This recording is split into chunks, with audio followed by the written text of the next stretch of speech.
Around the world, belief systems answer the question of what happens to us after we die very differently. Some speak of reincarnation, a soul circling back into new life to learn and evolve, but others describe judgment and reward, gates of paradise and trials of the soul.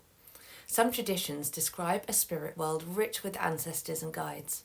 Many people who aren't tied to formal religion still report experiences, vivid dreams, visits at the bedside, near-death episodes that suggest something waits beyond the body. These accounts don't all line up, and that's important. They reflect the cultures and languages that birth them. They reflect the values, fears, and hopes of the living. But beneath the surface differences, there's a repeating melody. People describe continuity. They describe meaning.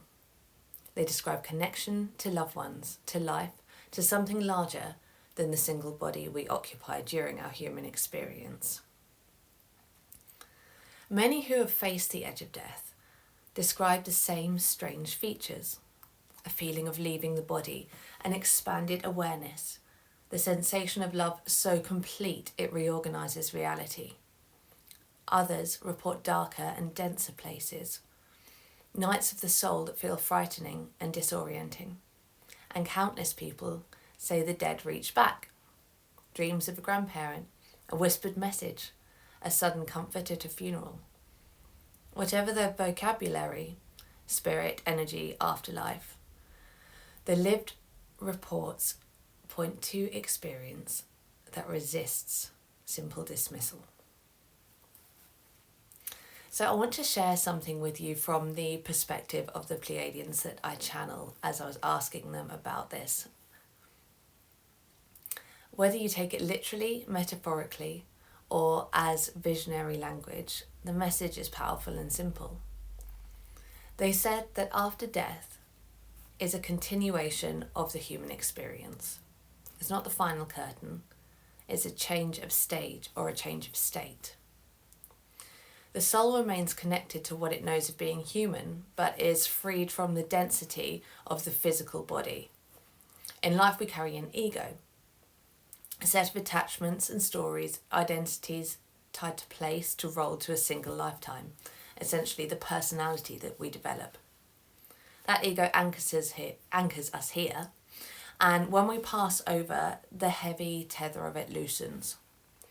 However, and this is key, detachment is not automatic. At the moment of passing, the vibration we occupy and where our attention is focused sets the architecture of what we then experience. Where our observation goes, energy begins to form.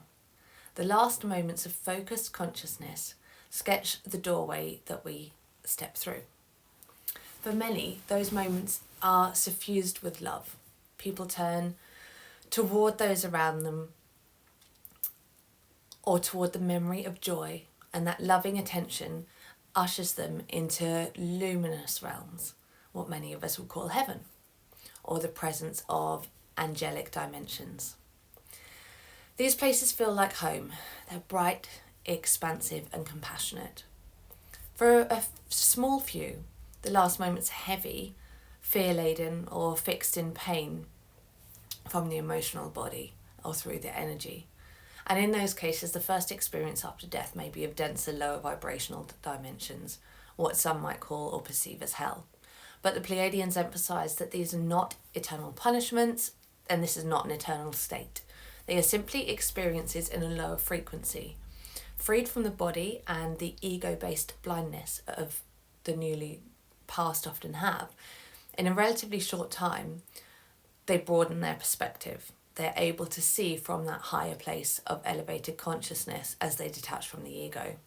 And from that wider view, they can choose to observe a more harmonious reality and shift into higher frequencies. So the arc is not punitive, it's corrective. The lack of a body and the loosening of attachment often accelerate understanding. What feels like a trap can become a classroom. What feels like exile can become an invitation. So this idea maps onto a simple principle. Where your attention goes, energy forms. Your consciousness creates your reality, both in your human experience and after it.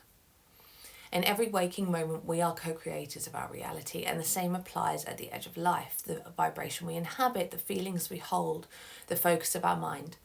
These are the brushstrokes painting the first canvases of that next stage. That means two practical things worth holding. The first way we live and the way that we die are not unrelated. How we practice love, presence and clarity now influences the transition later. Second, compassion matters enormously, both for the living and dying. If someone's passing is accompanied by fear and loneliness, offering calm and loving attention is literally helpful for the architecture of their next experience. None of this pretends to be a universal map with precise coordinates. Different cultures will continue to tell their own sacred stories. Individuals will have unique experiences. The humility of this view is that it holds differences and invites curiosity, rather than insisting on a single dogma.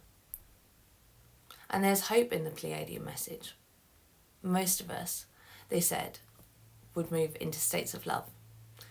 And even when the first moments are difficult, perspective and choice are available. The journey continues, and it very often lightens.